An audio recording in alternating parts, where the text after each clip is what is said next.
नमो अरिहन्ताणं नमो सिद्धाणं नमो आयर्याणं नमो उपाध्यायाणं नमो लोये सौवसाहुणम्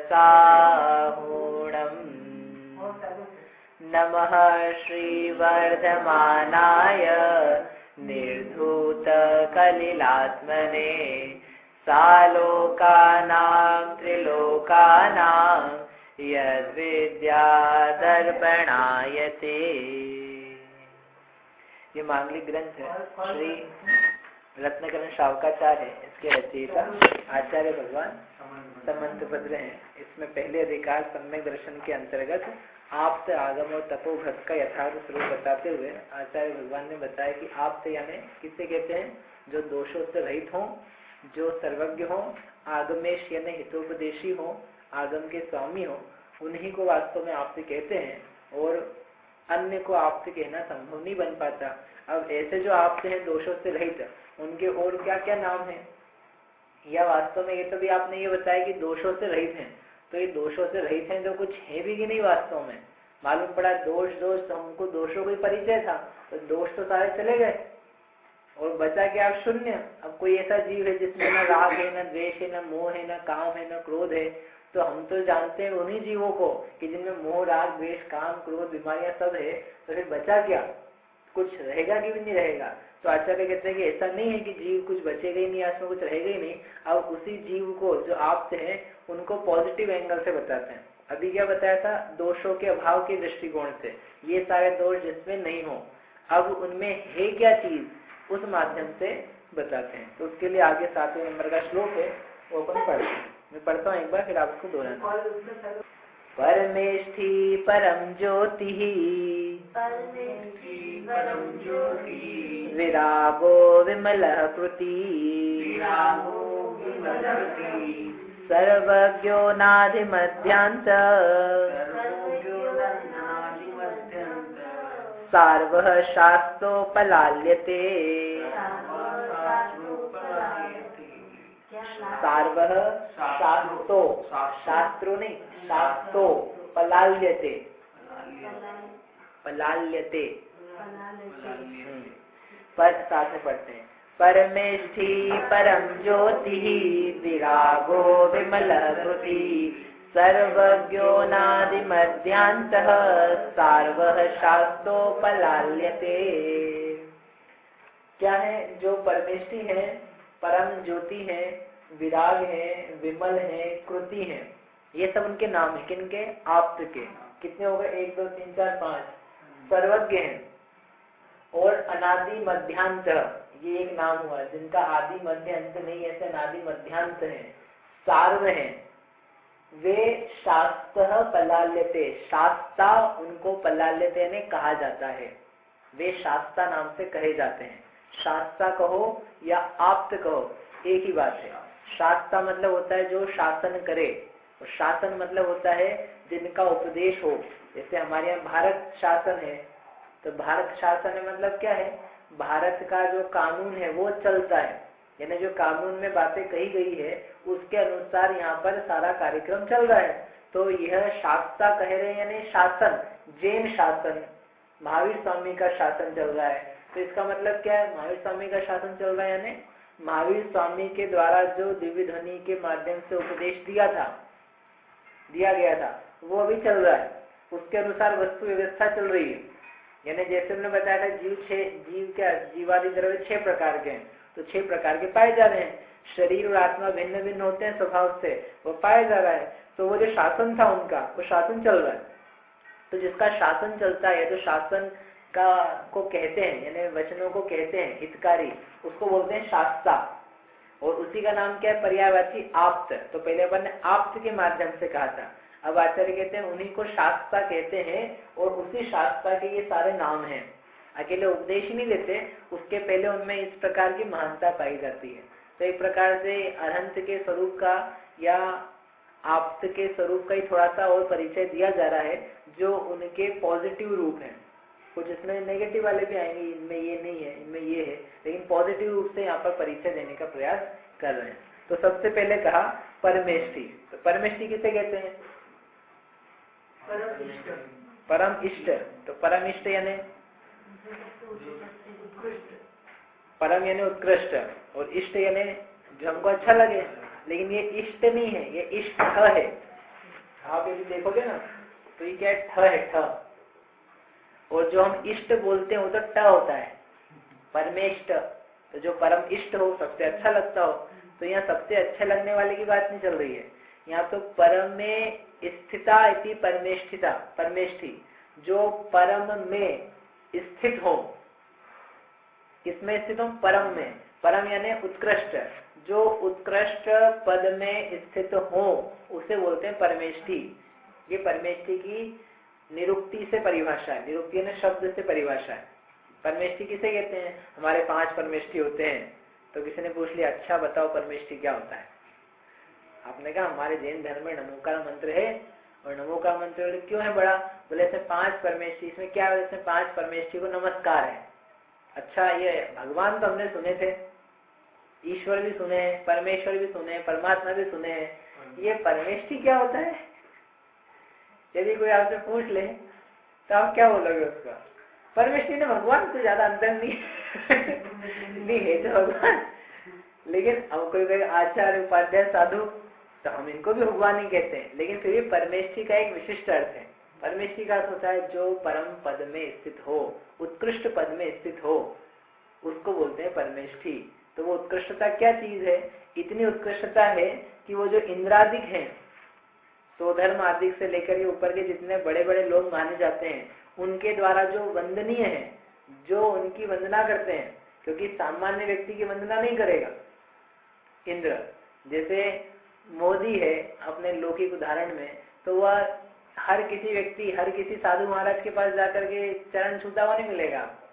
तो फिर ये चरण तो छूएगा किसी के, लेकिन जो थोड़ा पहुंचा हुआ हो, टिकड़म बाजो अपनी अपेक्षा से वर्तमान में अलग टाइप का हो, जिसकी कुछ पहुंच हो, उसके जाकर के छुएगा। हर सामान्य व्यक्ति के नहीं हो सकता। ऐसे जो लोक में 3 लोक में जिसके ज्यादा पुण्य विभूति है, ऐसे इंद्र, नीचे असुरेंद्र या मध्य में चक्रवर्ती आदि, वे जाकर के जिसको नमस्कार करते हो तो वो कितना बड़ा वैभववान संपन्न होगा आत्मिक गुणों की अपेक्षा से, पद की अपेक्षा से, कि जिनको लोग बड़ा मानते हैं वे बड़े इन बड़ों के चरणों में शीश झुका रहे हैं। उनकी शीश ही नहीं झुकाते, उनके आगे सेवा करते हैं। मतलब हम आदि पुराण पढ़ रहे थे अभी, तो आदि पुराण में ये है जगह जगह कि जैसे ही भगवान ने स्मरण किया, जब वो गृहस्थ अवस्था में थे आदिनाथ स्वामी, तो जैसे ही उन्होंने स्मरण किया इंद्र का, तो तत्काल आ गया, सब काम छोड़ के हाजिर हो गया।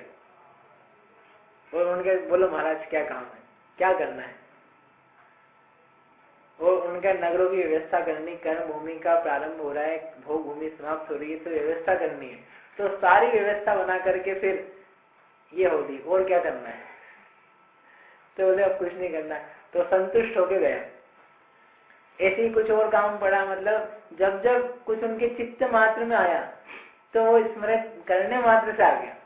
और ये तो स्मरण करने पे आया, अनेकों अवसर तो ऐसे ही थे जब उनको स्मरण करने की जरूरत ही नहीं पड़ी, वो वैसे ही आ करके वस्त्र आभूषण आदि सब पहुंचाता रहा, उनका भोजन तक ऊपर से आता रहा, उनके सारे भोग की सामग्री। उन्होंने ये तक लिखा है जब विवाह हुआ इनका तो देवों के द्वारा विवाह कराया गया। कहने का मतलब ये है कि गृहस्थ अवस्था में थे तो इंद्र जैसे लोग आकर के इनकी सेवा करते थे, और जब ये केवल ज्ञानी परमात्मा हुए तब तो फिर इनके ऐश्वर्य का, विभूति का क्या कहना। और जो लोग आकर के इनकी सेवा करते थे इंद्रादिक अष्ट प्रातिहार्य आदि के माध्यम से, समोषण के माध्यम से, तो उसका क्या वर्णन हम करें। तो कहने का मतलब ये कि ये ऐसे परमेष्ठी हैं, ये ऐसे परम पद में स्थित हैं कि उससे बढ़कर के किसी का पद नहीं है। इंद्र और किसी की सेवा नहीं करता है। तीर्थंकर परमात्मा आदि की और जब केवल ज्ञानी भगवान हो जाते हैं तो उनकी सेवा करता है, बाकी उसको दूसरे की सेवा करने का कुछ अवसर ही नहीं है, इतना किसी और का पुण्य नहीं है। आचार्य साधु और परमेष्ठी, आचार्य उपाध्याय साधु को फिर परम पद में कैसे मानेंगे? वो क्योंकि सिद्ध जो है, सिद्ध तो उनसे भी आगे हैं। हाँ, और आचार्य उपाध्याय साधु जो है वे उसी पथ पर हैं। जैसे डॉक्टर के लड़के को भी डॉक्टर कहा जाता है और उसके आसपास रहने वाले उससे वैसा व्यवहार भी करते हैं, तो ऐसे ही ये जो परमेष्ठी आचार्य उपाध्याय साधु हैं ये उसी परम पद के रास्ते पे हैं और ये आज नहीं तो कल परम पद यानी अरहंत को प्राप्त करने वाले हैं, इसलिए इनको भी परमेष्ठी कहते हैं। मतलब लेकिन उनको पर ये नहीं बोल सकते उनकी इंद्रादिक आके वंदना करता है, इंद्रादिक वंदना करता है, नमस्कार करता है, पूजा करता है, अर्घ चढ़ाता है, उपदेश भी सुनता है, लेकिन जैसे अनंत परमात्मा की उपासना करता है, उनके स्मरण मात्र से आ जाता है इत्यादि वे कार्य उनके साथ नहीं पाए जाते। लेकिन इसका मतलब ये नहीं कि इनकी पूजा ही नहीं करता है, समस्त 5 परमेश्वरों का वो नित्य स्मरण करता है। सारे निर्ग्रंथ दिगंबर मुनिराज जितने उनको अपने शीश पे धारण करता है, उस मार्ग के लिए उसको बहुत भक्ति है। अगले भाव में वो खुद ही मुनि होने वाला है। अच्छा। तो धर्मेंद्र जो है वो अगले भाव में स्वयं मुनि पद धारण करके, मनुष्य बन के मुनि पद धारण करके अनंत पद को प्राप्त करेगा। तो उस मार्ग के प्रति उसको खूब उल्लास वैसे ही है। तो जितने निर्ग्रंथ दिगंबर मुनिराज हैं उन सबके प्रति उसकी भक्ति है।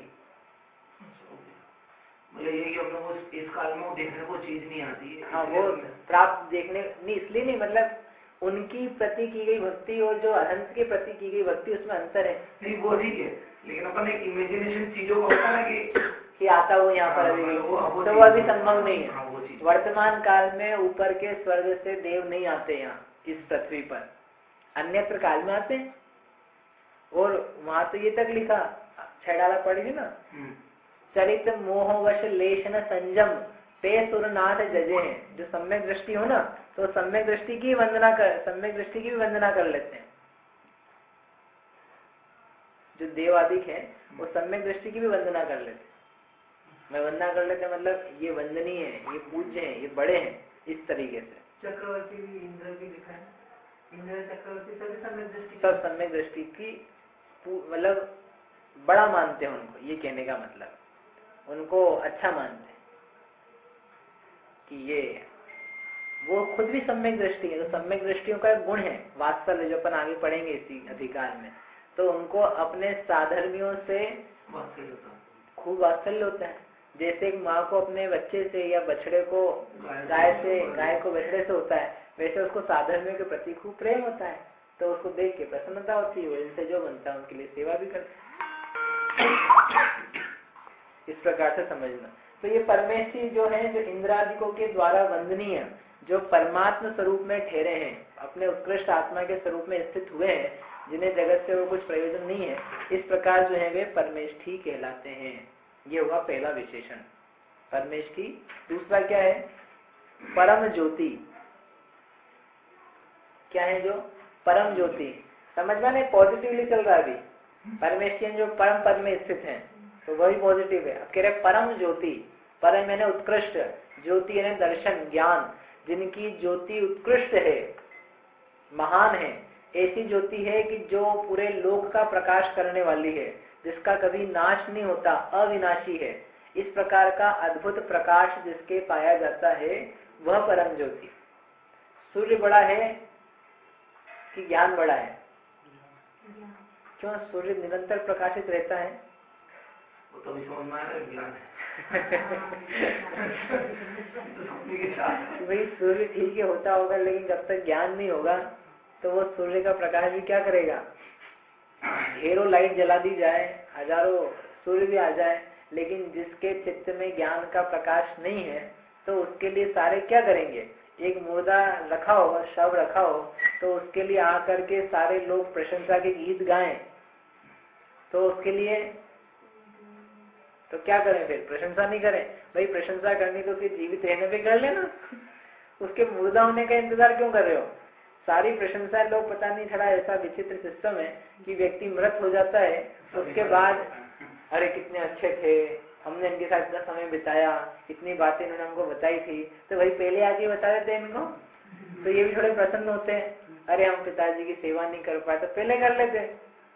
लेकिन जीव जो है बोले ठीक है, अब हो गया तो हो गया, तो अब आप दूसरों की तो कर लेना, सब भूल जाता है।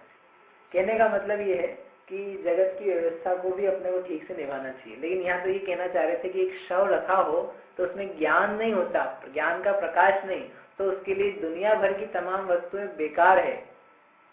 इसी प्रकार से भी ज्ञान की ज्योति नहीं हो तो पूरा संसार अपने लिए शून्य है। इस ज्ञान से सब कुछ जाना जाता है और इस ज्ञान को ही नहीं जाना जाता है। ये कितना बड़ा ज्ञान है।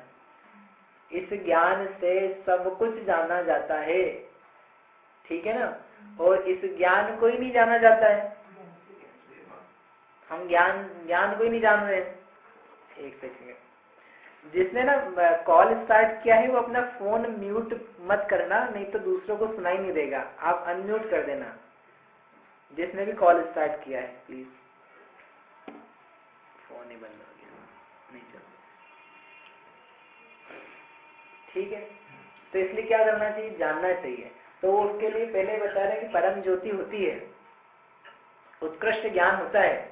वो उत्कृष्ट ज्ञान कैसा है, परम यानी आवरण रहित, जिसमें कुछ भी आवरण नहीं है।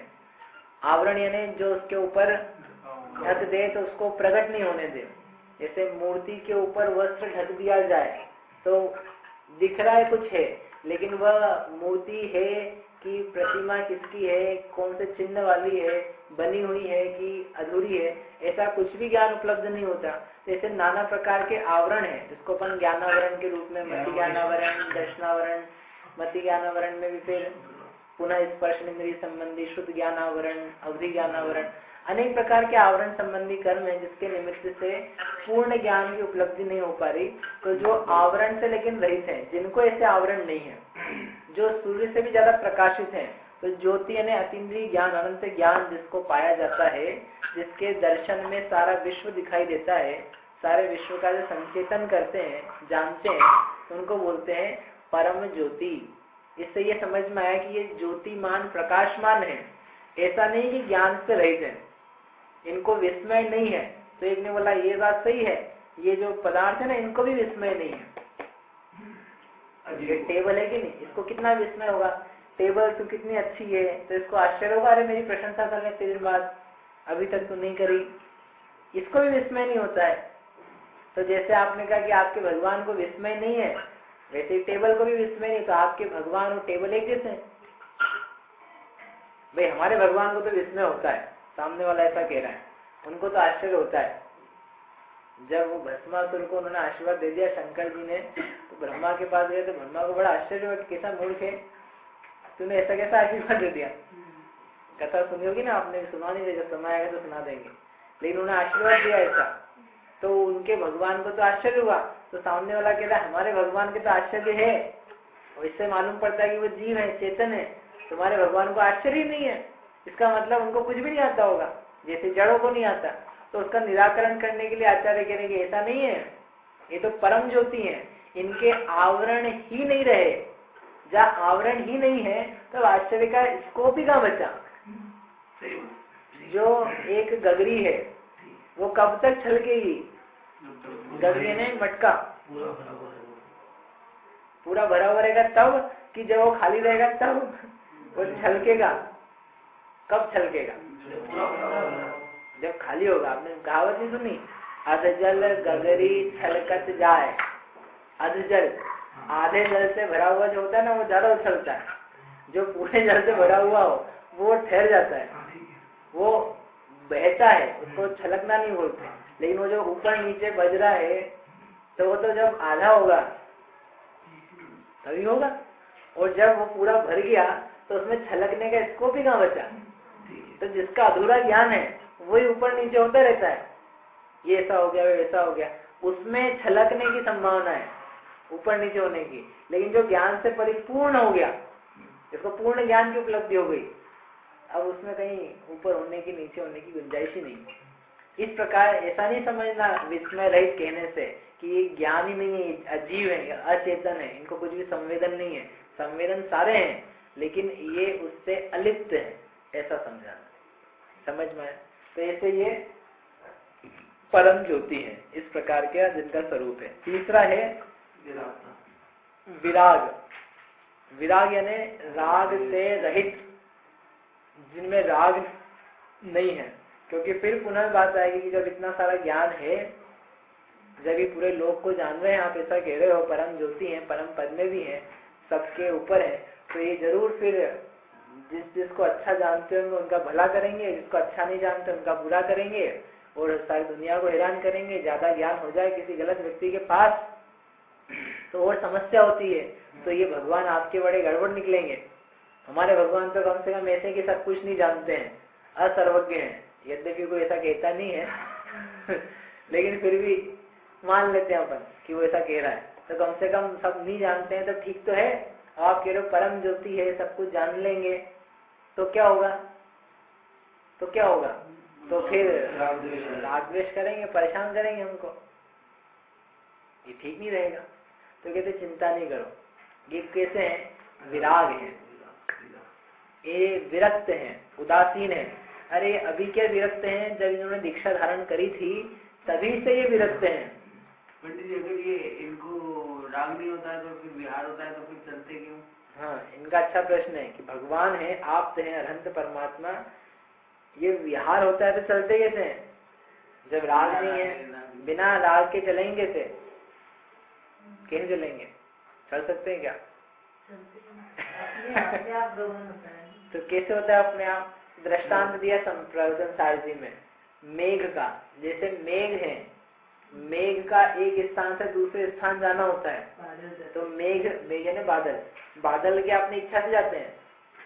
तो फिर जाते हैं कि नहीं? लेकिन बादल समुद्र के ऊपर से उठते हैं और फिर पूरे कंट्री का पूरे जो विश्व है उसमें भ्रमण करके जगह जगह पानी बढ़ जाते हैं। तो ऐसा कैसे होता है? पानी कहीं कम बरसता, कहीं ज्यादा बरसता। मेघ की इच्छा से होता होगा, बादलों की इच्छा से होता होगा।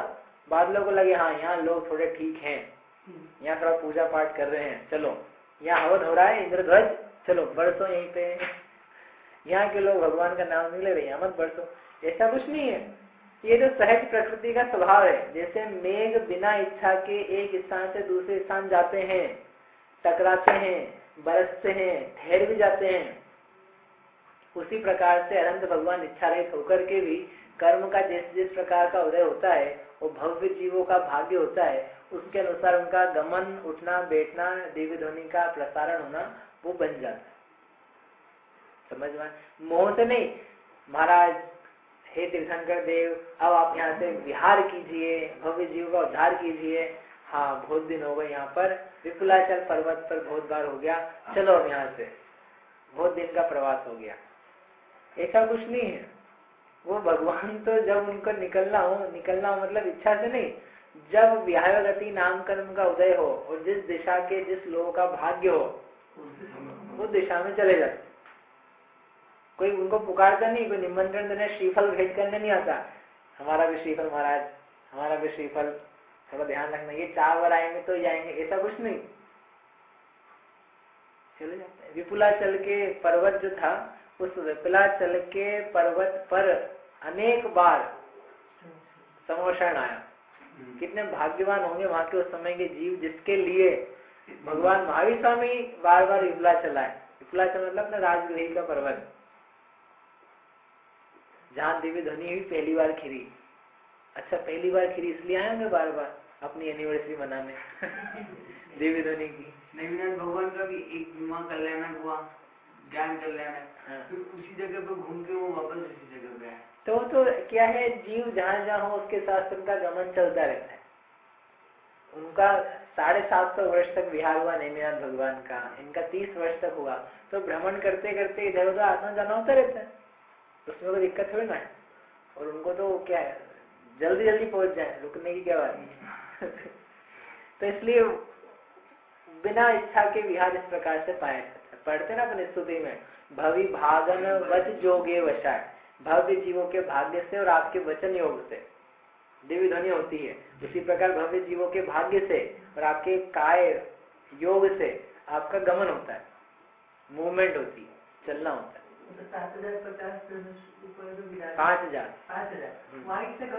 वही गमन, आकाश गमन, 5000 आकाश में गमन, स्वर्ण कमलों के नीचे रखना इत्यादि जो भी भगवान, ये सब विभूति है, यही परमेष्टि के अंतर्गत है। परमेष्टि में सब बताना इष्ट है। वो 14 प्रकार के देवों के अतिशय, 10 प्रकार के केवल ज्ञान के अतिशय, आकाश में गमन करें तो स्वर्ण कमल की रचना इत्यादि, ये सब इंद्र के द्वारा की गई सेवा है। अष्ट प्रात्याहार्यों का निर्माण, समोशरण की रचना, वो सब, ये सब क्या है, जो परमेष्ठी अरहंत हैं उनके उपलक्ष्य में ही होता है, अन्य के उपलक्ष्य में नहीं होता।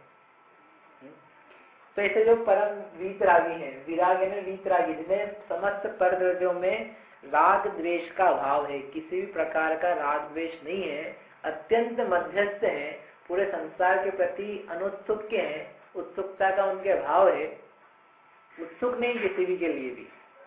अपन जरा से में उत्सुक हो जाते हैं, मतलब दो लोग बाहर बातें कर रहे हो तो एक बात क्या बातें कर रहे हैं, एक जरा से उत्सुकता चली जाती है, और एक दो अक्षर थोड़े अपने इंटरेस्ट वाले आ जाएं तो फिर वो कान लग ही जाते हैं कि एक दो अक्षर के इनको पूरा विश्व दिखता है, फिर भी एक में इंटरेस्ट नहीं आता। इसका नाम है वीतरागता। ये इतना सुंदर विषय है, इसका बहुत विचार करने की आवश्यकता है कि कैसे समस्त विश्व जाना जाता है और कैसे राग द्वेष रहित रहा जाता है। यानी जीव का सर्वज्ञ स्वभाव कितना बड़ा और वीतराग स्वभाव और कितना बड़ा। ज्ञान है, ये तो ज्ञान का स्वभाव है कि सब जाने, लेकिन ये वीतरागता कैसी अद्भुत है कि सब कुछ जानने पर बिल्कुल अचल, निर्लिप्त, बिल्कुल निर्लिप्त। इसमें इतना आनंद है विचारने में कि आप सोचो तो आनंद आए कि क्या गजब चीज है। अपने को जरा सा भी हिलना नहीं होगा, राग द्वेष नहीं होगा, तो कैसी अद्भुत स्थिति बनेगी। ये परमात्मा कितने महान है। मतलब हमको अपनी स्थिति से कंपेयर करके देखे तो बोले ये जीवन बेकार है, ये राग द्वेष करना बिल्कुल निस्तार है। तब समझ में सकल गेय ज्ञाय तदपि, समस्त गेय के ज्ञायक हो फिर भी निजानंद रसलीन, क्योंकि तभी तो निजानंद रसलीन हो सकते हैं जब वीतरागता हो, और नहीं तो घड़ी घड़ी राग द्वेष करते रहे तो काय के लिए सर्वज्ञ बने, नहीं बनते सोई भले थे। ज्यादा जानो ज्यादा समस्या। बड़ा राजा है ना तो बड़ा राजा को बड़ी समस्या है, छोटा राजा है कम समस्या है, और राजा नहीं है तो अच्छा है। अरे घर में 4 प्राणी है, माता पिता बच्चे 2, तो सबसे ज्यादा प्रसन्न कौन है? बच्चे। हमको कुछ भी नहीं, हम राजा नहीं है, और माता पिता में भी जो फिर राजा हो, जो चलाता हो, तो वो जरा दुखी है। भले वही कहे हमारी चल रही है, हमारी सब मान रहे हैं, लेकिन बेटा परेशान तुम ही सबसे ज्यादा, दुखी तुम ही हो, ये लोग तो मजे में। तो राजा नहीं बने ना, और राजा बनना हो तो वीतरागी होकर के बनो, अनंत जैसे 3 लोग के नाथ, तो बढ़िया। और नहीं तो राजा नहीं बने सोई भले, दुखी है। राज समाज महाअघ कारण, बेर बढ़ावन हारा। ये राज्य समाज ये तो सब बेर बढ़ाने के और दुख के कारण है, पाप के आयतन है सब, इसमें पाप ही पाप मिलता है। तो इसलिए ये कैसे है, बोले इनमें दम नहीं है, संसार सारा सार है, इसमें अपने को नहीं लगना। तो मुनि अवस्था से विरक्त हो गए थे, वही वीतरागता बढ़ते बढ़ते बढ़ते इतनी उत्कृष्ट हो गई कि अब इनको किसी के प्रति राग नहीं रह गया। किसी के प्रति मतलब इनको जैन धर्म तक के प्रति राग नहीं है, जैनियों के प्रति भी राग नहीं है, इनके भक्तों के प्रति भी नहीं है, भविष्य में जैन धर्म का क्या होगा इसके प्रति भी कोई राग नहीं है। लोग जैन धर्मावलंबियों पे बहुत संकट करेंगे, अपनी ही मेरी जो प्रतिमा बनाई जाएगी उनके ऊपर उनको लोग तोड़ेंगे, इनको कोई लेना देना नहीं। और लेना देना नहीं मतलब इनको कुछ विकल्प भी नहीं है, बोले ये सब जो है बाहर की चीजें हैं, इससे अपना कोई संबंध ही नहीं है। आपको ऐसा दिख जाए मतलब कि एक आपका पेपर में फोटो आया था और एक आपका छात्र उस फोटो को फाड़ रहा है, आपको नहीं, फोटो को ही फाड़ रहा है, तो आप कितने शांत रहोगे या लाल किले हो जाओगे? आप मतलब कोई व्यक्ति नहीं समझना, अपन सबकी बात है, तो अपन कैसे हो जाएंगे? आपको कुछ नहीं करेगा। अरे आपके लाखों फोटो छपे थे, कल पेपर जब निकलेगा लाखों प्रतियां थी, उसने एक प्रति लेकर के आपको फाड़ दिया, तो अब आप मैं ही फट गया, मेरा अपमान। भले आदमी तुम्हारा अपमान हुआ नहीं वास्तव में, तो वो फिर भी यदि अपमान ही हो तो ये यदि तो फाड़ ही रहा है। अभी तो दूसरी बहुत सारी अवस्था है। वही पेपर महाराज जी ने कहा कि वही पेपर जाएगा किसी दुकान में, उसी पेपर में कोई जलेबी खाएगा तो कोई एक दिन जलेबी रहेगी, वही नीचे जाएगा तो कुत्ता भी उसको चाटेगा। तो आप सोच लो कि आपका क्या होने वाला है यदि तुम वो हो। तुम वो हो यदि, तो कहाँ हो, कौन तुम्हें मुंह लगा रहा है और कौन क्या क्या उसके साथ करता है, वो आप और विचारना। कहने का मतलब थोड़ा सा भी राग हो, मोह हो तो जीव महादुखी होता है, लेकिन इन परमात्मा ने निश्चित कर लिया कि राग द्वेष नहीं करना ठीक है, तो इनके अब पहले तो विचार किया था करना ठीक नहीं है, अब उसका अभ्यास करते करते आत्मा में ऐसे लीन हुए कि अब राग होते ही नहीं, संभावना ही नहीं, संभावना से रहित, राग से बिल्कुल रहित। इस टाइप के जो है, इस प्रकार का जिनका स्वरूप है अद्भुत वीतरागता का, वैसे ही विरागी है, वह जैसा वस्तु स्वरूप है उसे राग द्वेष रहित जानते हैं। तो ऐसा हो कैसे जाता है, ऐसा कैसे इनको रहता है कि राग द्वेष नहीं होते हैं, कि जैसे पदार्थ हैं उनको वैसा जानते हैं तो राग द्वेष नहीं होते हैं। जैसे पदार्थ हैं रोबिन, वैसा का वैसा जानो तो क्या होगा, तो राग द्वेष नहीं होगा। और जैसे हैं वैसे नहीं जानो तो राग द्वेष हो बिना नहीं रहेगा। ये की है इसकी, जैसे पदार्थ है वैसा का वैसा आप समझते जाओ, घर वाले अपने नहीं है वास्तव में, वैसा आप समझ लो तो राग नहीं होगा। ये शरीर की मूर्त सूरत ये वास्तव में नहीं हूँ ऐसा समझ जाओ तो अब वो पेपर फटेगा तो राग द्वेष नहीं होगा। और उल्टा जानो, नहीं शक्ल सूरत ही मैं हूँ, इसने मेरा ही अपमान किया है फाड़ के, ऐसा मानो तो ये वस्तु से विपरीत स्वभाव आ रहा है, तो राग द्वेष हो बिना नहीं रहेगा। राग भी होगा द्वेष भी होगा, समझ में।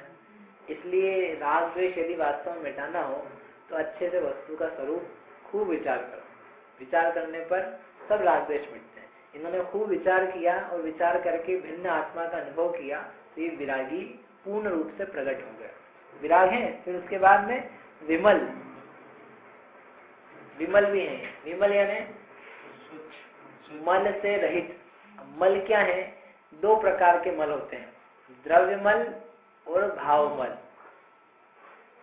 कौन से, द्रव्यमल और भावमल।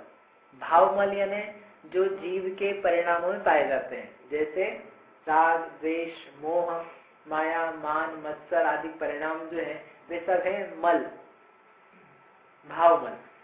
द्रव्यमल, द्रव्यमल दो प्रकार का, एक अंतरंग एक बहिरंग। अंतरंग द्रव्यमल क्या है, जो जीव के साथ पाया जा रहा है, जीव नहीं है जो, लेकिन जीव के साथ लगा हुआ है अंतरंग में, वह द्रव्यमल है कर्म का। ज्ञाना वर्णादिक जो 8 कर्म है उनको कहते हैं अंतरंग द्रव्यमल। द्रव्य यानी ये पुद्गल रूप है ऐसा, तो वह द्रव्यमल। और एक होता है बहिरंग द्रव्यमल। बहिरंग द्रव्यमल अर्थात जो मेल कालिमा स्वेद दुर्गंध पसीना इत्यादि की चीजें हैं, मिट्टी वगैरह लग जाती है शरीर के ऊपर, ये सब क्या है, बहिरंग द्रव्यमल, ये सब गंदगियां हैं। तो द्रव्यमल के दो हिस्से करें, अंतरंग बहिरंग। अंतरंग कर्म है ना, कर्म अंतरंग में, और बाकी शरीर के ऊपर जो लग जाती है चीजें वो बहिरंग। और अंतरंग भावमल में जीव के जो विकारी परिणाम है, जो दुख के परिणाम है, जो कर्म के निमित्त से पैदा होने वाले परिणाम है, वे सब। इन तीनों ही प्रकार के मल से जो रहित हैं वे विमल हैं। तो वही लिखा है, जिनका काम क्रोधादि रूप भावमल, ज्ञाना वर्णादिक रूप अंतरंग द्रव्यमल और मल मूत्र आदिक रूप बहिरंग द्रव्यमल। यानी शरीर में मल मूत्र होना, वात पित्त कफ होना, धातु बनना, स्वेद आदि का आना, ये सब द्रव्यमल है। ये सब जिसके नहीं है, अनंत परमेष्ठी के मल मूत्र नहीं होते, स्वेद नहीं होता, वो तो अपन 18 दोष में देखा ही था। आहार भी नहीं होता है, अनंत परमेष्ठी के आहार कहाँ से हो गया। अनंत के आहार का क्षुधा तृषा का अभाव है ना, उनका भी अभाव है। शरीर के रोग हो जाते हैं जो वात पित्त कफ से, उनका भी अभाव है। यानी शरीर संबंधी जितने द्रव्यमल हैं उनका पूर्ण रूप से अभाव। इस प्रकार के जो मलों से रहित होकर के विराजमान हुए हैं वे विमल हैं। इस प्रकार से कितने विशेषण हुए, परमेष्ठी, परमज्योति, विराग और विमल। इसके आगे 4 और हैं, वो अपन आगे पढ़ेंगे, अभी अपन यहीं तक करते। जावाणी के ज्ञान से सूझे लोकालोक, ढो वाणी मस्तक नमो मुरादे ढो ढो